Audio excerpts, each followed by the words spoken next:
dikumpulkan oleh Pak Wali dan kita berdiskusi. Itu ada teman-teman dari ASITA, Asosiasi Perjalanan Wisata, ada teman-teman dari PHRI, itu Persatuan Hotel Restoran Indonesia, ada teman-teman dari Persi, ada teman-teman dari Dinas Pariwisata, ada teman-teman dari Dinas Kesehatan untuk memikirkan bagaimana Medan ini juga bisa menjadi destinasi wisata medis.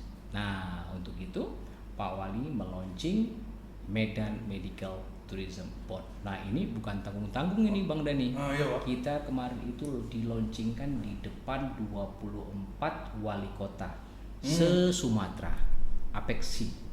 Nah, ini artinya Pak Bobi menyampaikan bahwa Medan siap untuk menjadi wisata medis. Dan mari 24 wali kota yang hadir untuk datang ke Medan karena kita sudah menyiapkan beberapa pelayanan unggulan. Nah, ini tinggal kita bagaimana memperkuat rumah sakit dan memperkuat wisata kita agar paling tidak bisa dikurangilah laju masyarakat yang berobat ke luar negeri tersebut, Bang Dani. Medical tourism itu ya ada aspek medicalnya dan aspek wellnessnya. Dan untuk wellnessnya saya pikir Bang, kita punya potensi yang luas sekali Bang, kekayaan alam. Kita punya produk wellness, produk-produk kebugaran, kita punya spa, kita punya yoga, kita punya pengobatan tradisional.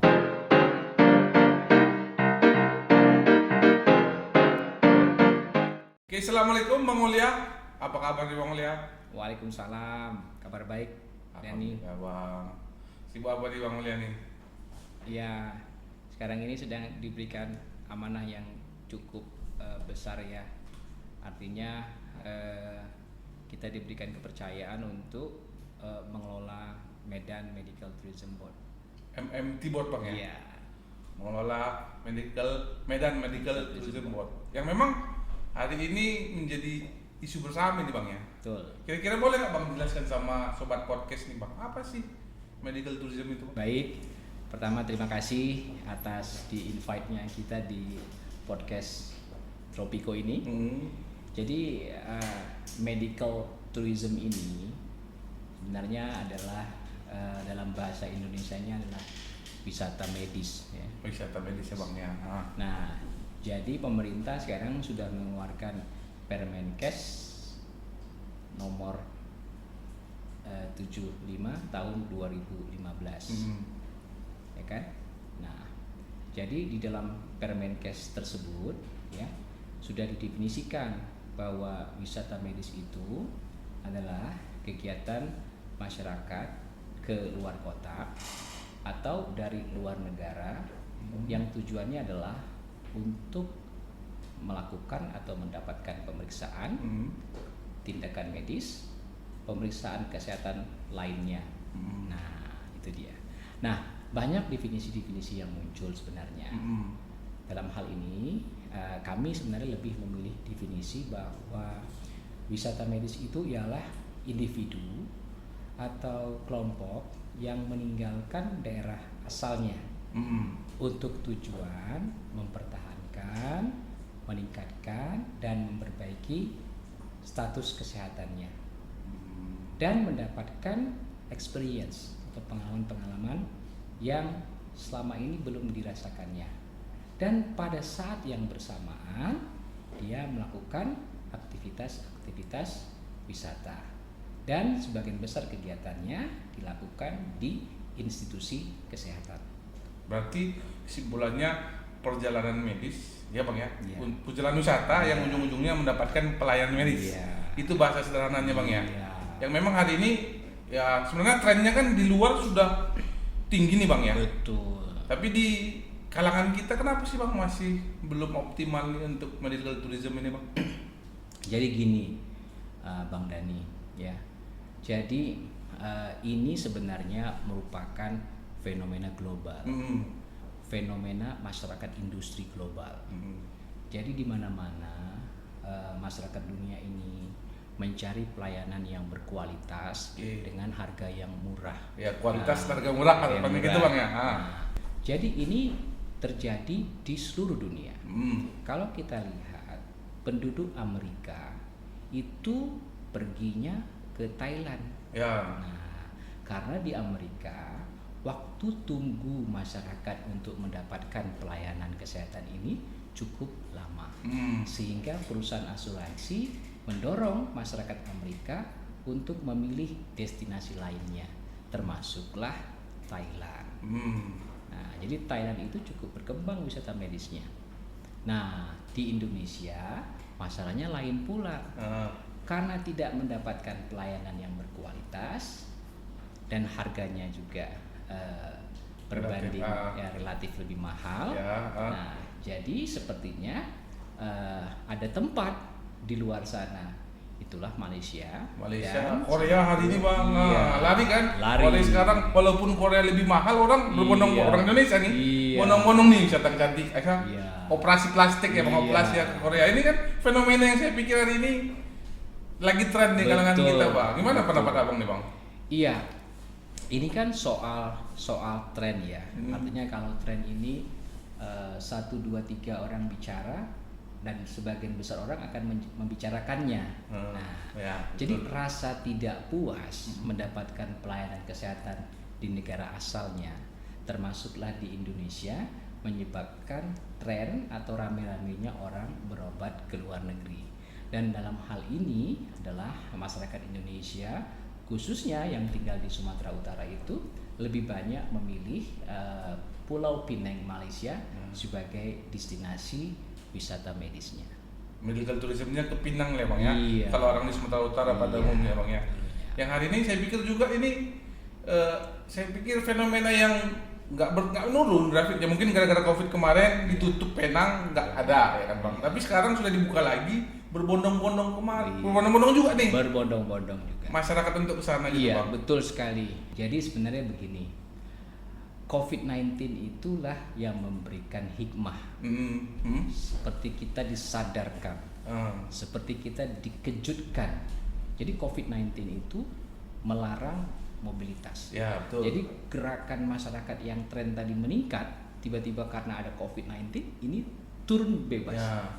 Nah, jadi pada momen inilah Wali Kota Medan dan juga Indonesia sebenarnya melihat bahwa ini kebangkitan kita untuk mengambil momen, sehingga kita di lini wisata dan kesehatan itu dikumpulkan oleh Pak Wali dan kita berdiskusi. Itu ada teman-teman dari ASITA, Asosiasi Perjalanan Wisata, ada teman-teman dari PHRI, itu Persatuan Hotel Restoran Indonesia, ada teman-teman dari Persi, ada teman-teman dari Dinas Pariwisata, ada teman-teman dari Dinas Kesehatan untuk memikirkan bagaimana Medan ini juga bisa menjadi destinasi wisata medis. Nah, untuk itu Pak Wali meluncing Medan Medical Tourism Board. Nah, ini bukan tanggung-tanggung ini Bang Dani. Kita kemarin itu dilaunchingkan di depan 24 wali kota se-Sumatera, Apexi. Nah, ini artinya Pak Bobi menyampaikan bahwa Medan siap untuk menjadi wisata medis, dan mari 24 wali kota yang hadir untuk datang ke Medan karena kita sudah menyiapkan beberapa pelayanan unggulan. Nah, ini tinggal kita bagaimana memperkuat rumah sakit dan memperkuat wisata kita agar paling tidak bisa dikurangilah laju masyarakat yang berobat ke luar negeri tersebut, Bang Dani. Jadi fokusnya hari ini pemerintah khususnya di Medan ini memang untuk mengarahkan ke situ Bang ya, supaya balik tadi Abang bilang kepuasan nih yang hari ini kenapa orang keluar, karena kepuasannya rendah. Jadi ada restrukturisasi yang besar-besaran di Kota Medan nih Bang hari ini untuk membangun trustnya masyarakat. Betul sekali. Nah, ini perlu ya Bang Dani dan teman-teman sekalian ya, bahwa tentunya wisata medis ini menjadi topik yang hangat didiskusikan ya. Setengah-setengah masyarakat ada yang merasa optimis, setengah-setengah masyarakat ada yang merasa pesimis, dan setengah-setengah masyarakat lagi ada yang tidak peduli untuk urusan ini. Tapi Bang Dani, perlu disampaikan di sini bahwa kebetulan saya mengambil PhD saya di UKM tentang wisata medis ini. hitung-hitungannya Bang Dani, sekitar 5 triliun uang rakyat Sumatera Utara setiap tahunnya itu pindah ke luar jiran. Ya. Nah, jadi Bang Dani bisa bayangkan 5 triliun itu seberapa banyak. Nah, kalau kita paling tidak bisa mengerem lajunya itu, tentunya 5 triliun ini bisa kita gunakan untuk meningkatkan mutu pelayanan kesehatan di Indonesia, khususnya di Kota Medan. Nah, itu dia. Berarti ada kaitan kepuasan, mutu, dan ujung-ujungnya kolaborasi nih Bang. Betul. Ya. Yang hari ini heboh Pentahelix ya. Betul. Yang hari ini memang butuh nih kita nih support dari pemerintah. Betul. Dari akademisi nih Bang. Betul, hari ini. Bang. Kira-kira menurut Bang Mulyan nih support kita dari kampus untuk mewujudkan Medan Tourism ini apa nih? Nah, pertama kita terima kasih kepada Bapak Rektor kita yang sudah ikut dalam penandatanganan MOU. Jadi USU ada di tengah-tengah masyarakat. Kita ikut mengambil peran dalam Medan Medical Tourism ini. Jadi MOU itu ditandatangani oleh Pak Rektor, Pak Bobi, Ketua Persi, Ketua Asita, Ketua PHRI. Nah, itu menjadi payung hukum kita. Nah, jadi kita Bang Dani di perguruan tinggi, ingat kita punya Tridharma perguruan tinggi, ada pendidikan, ada penelitian, dan ada pengabdian. Jadi kita nanti akan berperan di situ, Bang Dani. Dan saya sudah melakukan diskusi kepada banyak-banyak teman di USU ini. Nah, ada sekitar 12 orang, Bang Dani, yang kita libatkan intensif di dalam Medan Medical Tourism Board ini. Dan memang dari sisi komposisi Bang Dani, teman-teman di USU ini lebih banyak masuk di dalam pengurusan Medan Medical Tourism Board ini, dengan harapan bahwa teman-teman di USU ini dengan Tridharma perguruan tingginya bisa mendorong ini Bang Dani. Jadi kita bisa melakukan research tentang wisata medis ini. Jadi riset perlu dilakukan untuk penguatan dalam pengambilan kebijakan. Kita perlu tahu bagaimana harga yang kompetitif, kita perlu tahu bagaimana kita mendesain program, kita perlu tahu bagaimana kita bisa mendesain wisata. Nah, jadi kita berkumpul di sini. Kemudian kita juga ada pendidikan.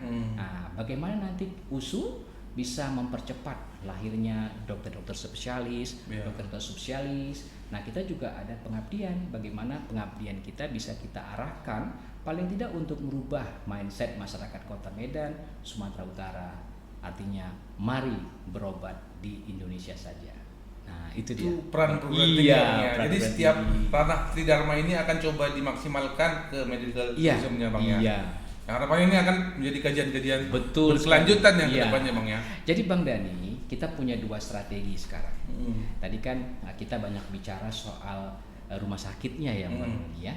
Ternyata bahwa dalam definisinya tadi itu menunjukkan ada juga definisi mempertahankan dan mencegah. Nah, ini kita kembangkan aspek wellness Bang. Jadi medical tourism itu ya ada aspek medicalnya dan aspek wellnessnya Bang. Jadi paling tidak untuk medical kita menahan laju masyarakat Sumatera Utara, Kota Medan, Indonesia untuk berobat ke luar negeri. Dan untuk wellnessnya saya pikir Bang, kita punya potensi yang luas sekali Bang, kekayaan alam, kita punya produk wellness, produk-produk kebugaran, kita punya spa, kita punya yoga, kita punya pengobatan tradisional, kita punya okuk Bang, kita punya mandi air panas dan sebagainya. Ini kita akan kelola juga Bang sebagai wellness tourism. Nah, ini sebenarnya yang menjadi daya tarik juga untuk masyarakat dunia Bang, untuk datang ke Indonesia untuk menikmati wellnessnya Bang. Nah, ini kerjaan yang cukup berat ini, artinya tidak bisa Bang Dani kerja sendiri. Kita perlu kolaborasi. Untuk itulah USU juga hadir di sini. Dan Bang Dani, kita FKF harus mengambil peran besar untuk momen ini Bang. Karena kita tahu bagaimana definisi sehat dalam WHO. Nah, Bang Dani, dalam salah satu poin untuk menjadi rumah sakit wisata medis itu ada banyak peluang-peluang baru. Salah satunya ialah dibutuhkan pemandu wisata medis. Nah, jadi ini peluang kita nih. Iya, di FKM. Ya. Jadi kita bisa mengambil peluang ini. Bagaimana adik-adik mahasiswa ya di field public health bisa mendesain. Nah, untuk juga kan kita perlu nih di rumah sakit aspek marketing juga penting ya, nih. Betul. Nah, yang tahu ini adalah kita lah. Ya, betul. Public health. Bagaimana merubah mindset masyarakat, merubah kekuatan mutu di rumah sakit sehingga kombinasi ini menjadi kekuatan yang besar bisa memberikan pelayanan kepada masyarakat dunia. Jadi memang apa ya Bang, secara menyeluruh kita kroyok ini Bang ya. Betul, ini bukan kerjaan sendiri. Dan kita minta FKM dan USU ada di barisan terdepan untuk mewujudkan Medan Medical Tourism Board ini. Ya. Itu Bang yang ada di perguruan tinggi. Tadi kita dalam Pentahelix ini ada juga pelaku usaha yang hari ini kita fokuskan ke rumah sakit. Iya. Menurut Abang nih, kesiapan rumah sakit untuk mewujudkan Medan Medical Tourism ini? Wah, luar biasa ya Bang Dani ya. Ini saya bocorkan sedikit bahwa tahap awal kita sudah mengirim 7 dokumen rumah sakit di Kota Medan untuk disahkan. Karena begini Bang Dani, untuk menjadikan sebuah rumah sakit penyelenggara wisata medis itu harus ada SK Menteri. Jadi bukan sembarangan. Nah, jadi sesuai dengan Permenkes itu sudah ada syarat Bang Dani. Salah satunya syaratnya ialah rumah sakit tipe A, tipe B, mempunyai layanan akreditasi paripurna, kemudian bekerja sama dengan perusahaan asuransi, kemudian mempunyai bekerjasama dengan pemandu wisata medis. Nah, jadi syarat-syarat inilah yang sudah kita kirim ke Kemenkes, dan alhamdulillah tim dari Kemenkes pun sudah turun Bang Dani. Dan dalam waktu dekat ini kita akan mengumumkan rumah sakit di Kota Medan yang berhak untuk menyelenggarakan wisata medis. Bocoran Bang, bukan rumah sakit, jumlah rumah sakit yang kita kira. Jumlah rumah sakit yang kita kirim 7 ya. 7. Dan 6 rumah sakit boleh saya pastikan sudah menjadi rumah sakit penyelenggara wisata medis. Nah, berarti dari sarana, prasarana dan syarat-syarat yang sudah ditentukan sesuai dengan indikatornya sudah terpenuhi nih Pak? Sudah terpenuhi. Jadi Bang Dani, tidak semua pelayanan itu bisa kita unggulkan. Jadi rumah sakit ini membuat surat keputusan direktur ya tentang apa yang menjadi pelayanan unggulannya. Nah, pelayanan unggulan itulah nanti yang kita akan jual kepada masyarakat dunia. Siapa masyarakat dunia itu? Ya masyarakat Kota Medan, Sumatera Utara yang sudah terbiasa pergi berobat ke luar negeri. Nah, itu dia. Berarti sasarannya ini tetap masyarakat yang ada di Kota Medan dan Sumatera Utara, tapi nggak nutup kemungkinan juga Bang masyarakat misalnya dari Thailand, dari Malaysia untuk ini dalam jangka panjang Bang Dani. Kita terus terang tidak usah terlalu ngotot, tidak usah terlalu ambisius. Kita tahu mengukur diri kita. Ya, jadi memang kita punya ukuran-ukuran. Untuk tahun 1, tahun 2, tahun 3, tahun 4 ini kita berharap bisa mengerem lajunya masyarakat Indonesia Kota Medan yang keluar negeri. Tapi Bang Dani, ini bocorannya. Sebentar lagi juga di Sumatera Utara ini akan ada rumah sakit yang bertaraf internasional. Nah, itu nanti akan didirikan kawasan yang di tengah kota, dan ini rencananya bekerja sama dengan Mayo Clinic di Amerika. Nah, dengan ini nanti kita bisa mempunyai standar yang tinggi untuk menarik pasien-pasien dari luar negeri ke rumah sakit ya. Misalnya habis melahirkan, ya ini ada ramuan-ramuan jamuan atau spa yang membuat pasien atau ibu menjadi recovery-nya lebih cepat. Nah, seperti juga di negara tetangga kita, itu ada Bang Dani di sebuah rumah sakit yang combine dengan TCM, Traditional Chinese Medicine. Nah, jadi kita coba mengcombine itu. Jadi memang diharapkan high fleksibilitas, menangkap demand supaya kita bisa menemukan keunggulan-keunggulan di rumah sakit kita. Dan ini Bang Dani juga kita sudah persiapkan lagi. Kita coba untuk melakukan advokasi ke Kemenkes bahwa kami menginginkan 5 rumah sakit kami lagi yang tidak tipe A dan tipe B tapi tipe C, karena secara physically 5 rumah sakit ini seperti rumah sakit berbintang. Nah, ya mudah-mudahan setelah 7 kita tawarkan, kemudian dalam waktu dekat ini kita juga akan mengantarkan 5 dokumen rumah sakit lagi. Nah, jadi kita akan mau kita ajukan ke pusat ya, Pak? Jadi kita harapkan Bang Dani banyak pemainnya.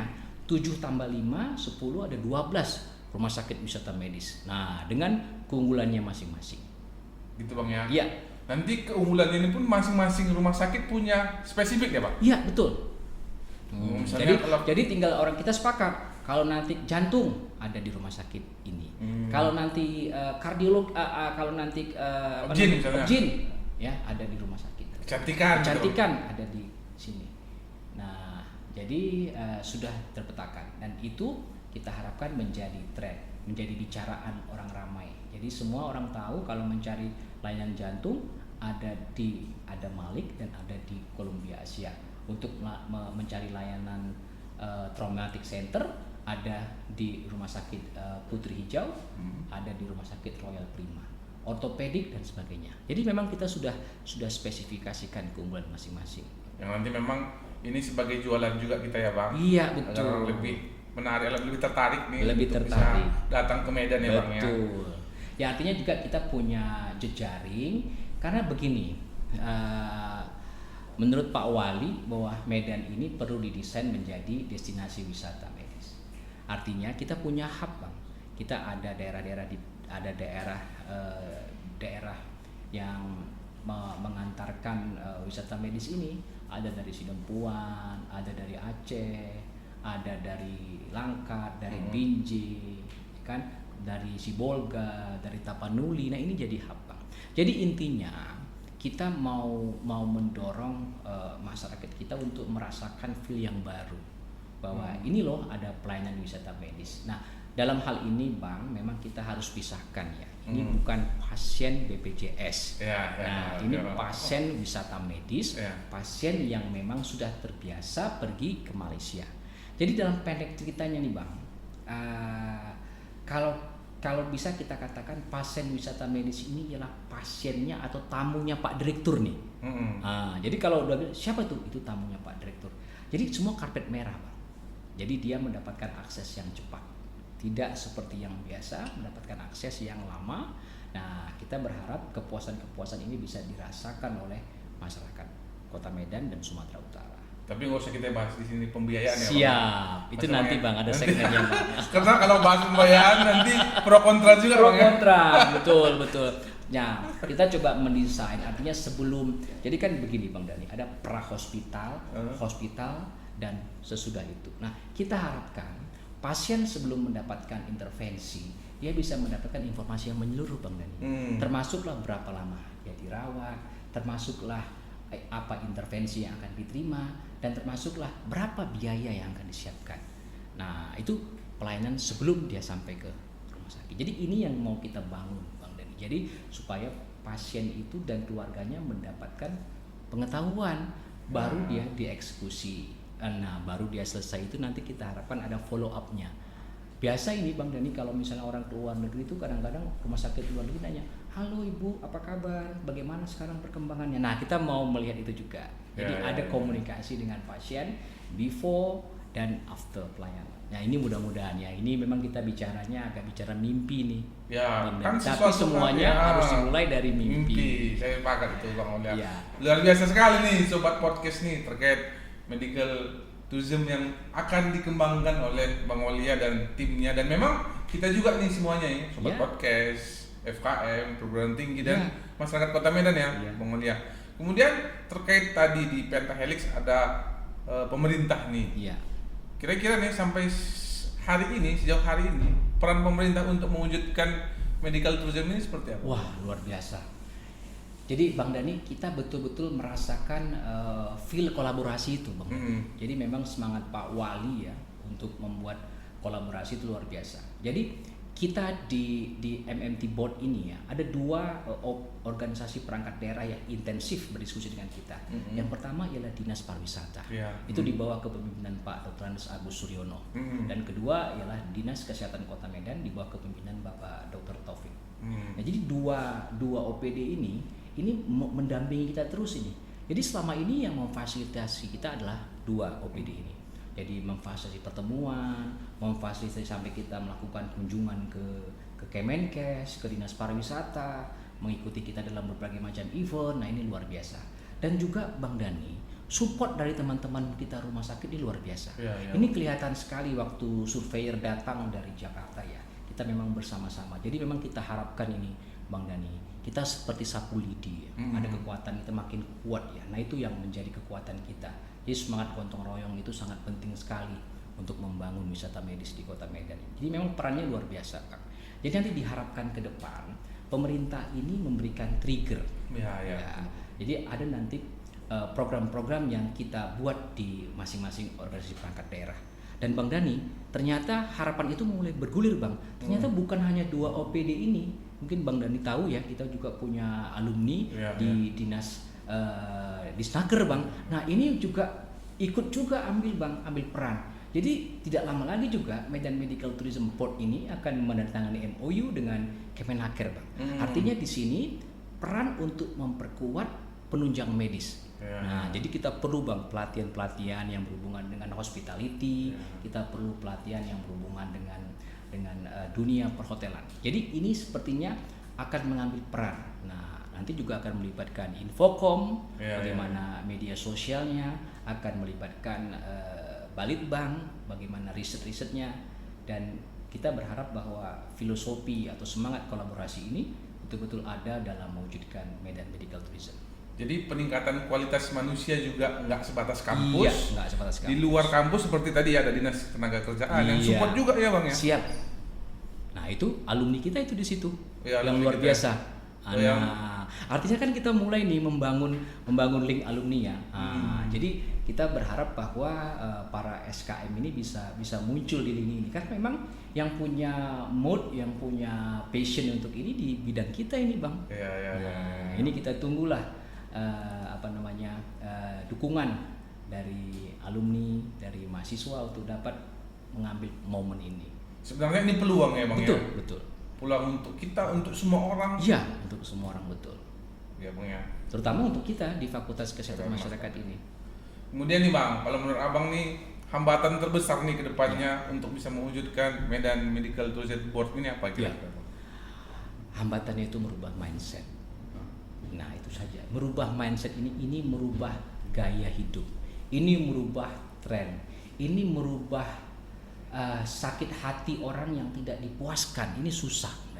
Jadi pengalaman-pengalaman orang sudah terbiasa mendapatkan pelayanan yang baik. Ini sangat susah kita rubah. Untuk ini memang perlu kerjasama, perlu semangat. Bang Dhani lah misalnya, udah terbiasa menikmati suatu pelayanan yang baik, itu susah kan untuk berpindah ke lain hati, betul, kecuali ada daya tarik betul yang bisa merubah ini. Nah, daya tarik inilah yang sekarang ini sedang kita kaji. Salah satunya kita punya Danau Toba. Nah, kemudian kita punya kekayaan alam dan sebagainya. Nah, inilah kita harap bisa lahir inovasi-inovasi untuk medical aspek maupun aspek wellness tadi, Bang Dhani. Itu ya hambatan terbesar. Iya, jadi hambatan terbesar merubah mindset. Nah, yang kedua memang hambatan kedua ialah budaya kerja kita, Bang. Nah, budaya kerja kita ini kita biasanya single factor, Bang. Termasuk juga di dunia rumah sakit. Nah, kita berharap bahwa dengan adanya wisata medis ini kita menjadi teamwork, Bang. Nah, jadi sesuai dengan filosofi kolaborasi tadi, rumah sakit juga tidak bisa single factor sekarang. Karena pelayanan ini kan satu bundle nih, Bang. Bagaimana nanti satpam security-nya, bagaimana nanti kebersihannya, bagaimana nanti makanannya, bagaimana nanti desainnya. Jadi ini menjadi satu kesatuan, Bang. Jadi ini memang harus menjadi tension yang besar gitu. Ya, Bang, terakhir nih, Bang. Kira-kira nih pesan nih untuk sobat Tropico di rumah nih, Bang, untuk kedepannya untuk melihat peluang medical tourism ini seperti apa nih, Bang?